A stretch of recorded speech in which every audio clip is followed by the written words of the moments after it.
welcome to my vlog and welcome to the fun learning with me. For today's video, we will learn about addition.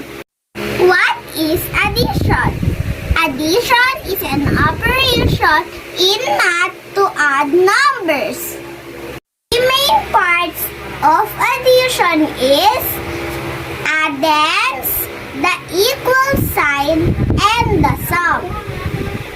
For today's video po, tuturuan ko kayo kung paano mag-solve. For example, 53 plus 32 equals... So guys, uunahin muna po natin itong gawing kanan. Ang nasa gawing kanan po ay 3 plus 2. 3 plus 2 is equal to 5. Next guys, ay sasagutan naman natin itong gawing kaliwa. Ang nasa gawing kaliwa ay 5 plus 3. 5 plus 3 is equals to 8. So guys, 53 plus 32 is equal to 85. Next example guys.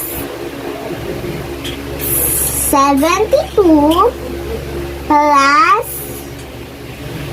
50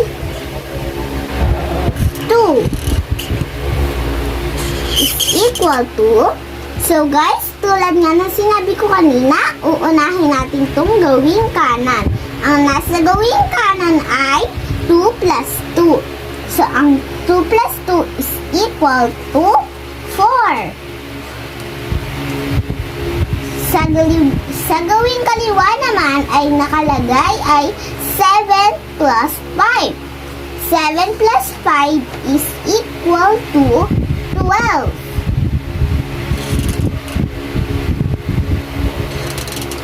So guys, 72 plus 52 equals 124.